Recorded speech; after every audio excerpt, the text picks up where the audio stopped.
بسم الله الرحمن الرحيم. عن سلمان الفارسي رضي الله تعالى عنه قال خطبنا رسول الله صلى الله عليه وسلم في آخر يوم من شعبان.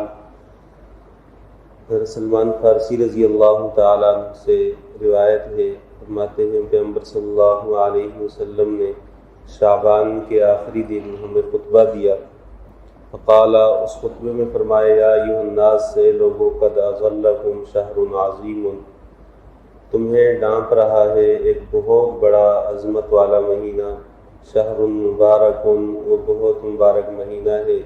شہر، ایسا مہینہ ہے، فیہ لیلۃ خیر من الف شہر، اس میں ایک رات ایسی آئے گی جو 1000 راتوں سے زیادہ بہتر ہے، یعنی لیلۃ القدر.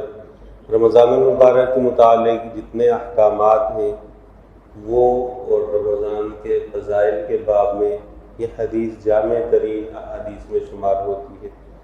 فرمایا، جعل اللہ صیامہ فریضۃ وقیام لیلۃ تطوعا، اللہ نے اس کے دن کے روزے کو فرض قرار دیا ہے اور رات کے قیام کو نفل قرار دیا ہے، یعنی سنت مؤکدہ ہے پیغمبر صلی اللہ علیہ وسلم کے عمل سے.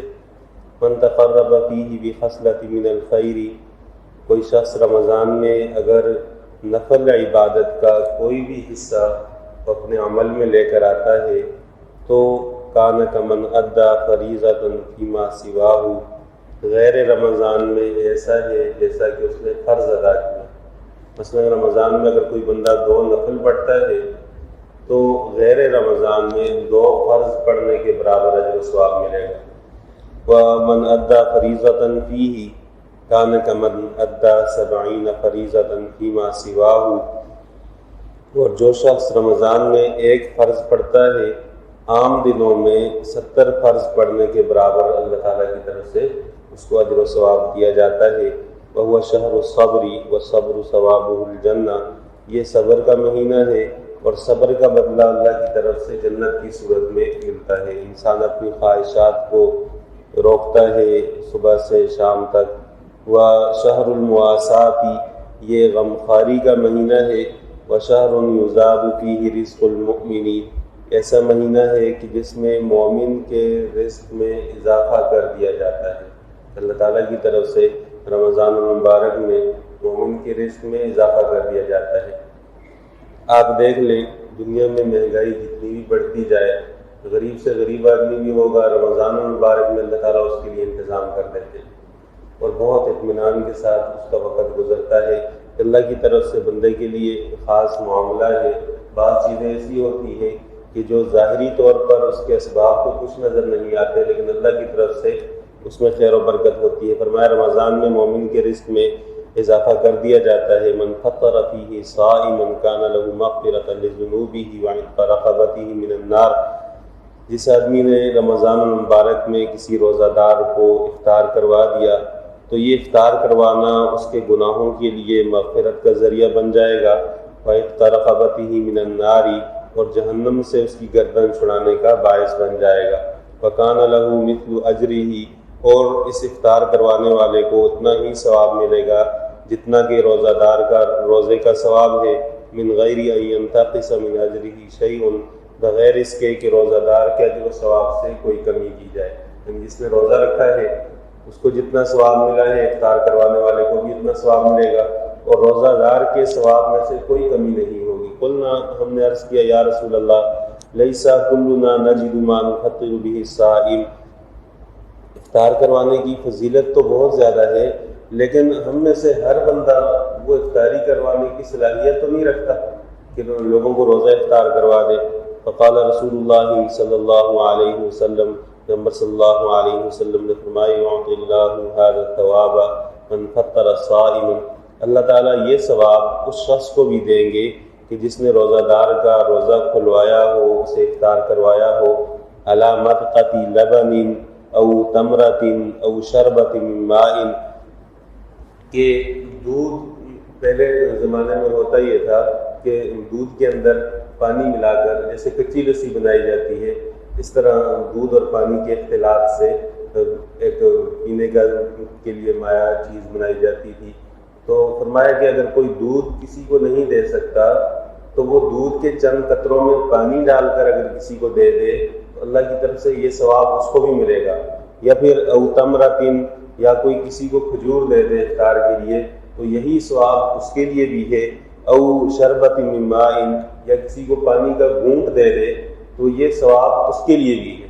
یعنی اس سے مراد یہ نہیں ہے کہ بندہ اپنی استطاعت سے بڑھ کر اور گنجائش نہیں ہے وہ اجر و ثواب کما سکتا ہے، ورنہ نہیں.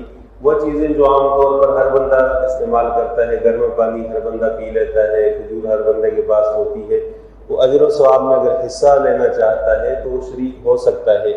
البتہ یہ ہے من اشبع صائما، کسی نے روزہ دار شخص کو پیٹ بھر کر کھلا دیا تو سقاہ اللہ من حوضی شربتا لا یظمأ حتی یدخل الجنہ، تو اللہ اس شخص کو حوض کوثر سے، میرے حوض سے پانی پلائے گا، اور ایسا پانی پلائے گا کہ اس کے بعد اس کو پیاس نہیں لگے گی یہاں تک کہ وہ جنت میں چلا جائے گا. یعنی اس کے بعد اس کو جنت میں جانے تک کسی پریشانی کا سامنا نہیں کرنا پڑے گا. اور حتی یدخل الجنہ، پھر جنت میں تو کوئی پریشانی ہے ہی نہیں. وہو شہر، یہ وہ مہینہ ہے، اولہ رحمۃ واوسطہ مغفرۃ وآخرہ عتق من النار، کہ اس کا پہلا حصہ یعنی ابتدائی 10 دن وہ رحمت ہے. اسی لیے بعض ایسی دعائیں جن کا حدیث میں ذکر ہے لیکن لوگوں نے ان کو پہلے عشرے کے لیے خاص کیا ہے اور مانگتے ہیں، اور ان میں رحمت کا ذکر ہے، وہ کلمات جو رحمت پر دال ہے، جیسے رب اغفر وارحم وانت خیر الراحمین یا حی یا قیوم برحمتک استغیث، تو وہ کلمات جن کا حدیث میں بھی ذکر ہے اور رحمت پر دال بھی ہے پہلے عشرے میں کثرت سے پڑھے جائیں.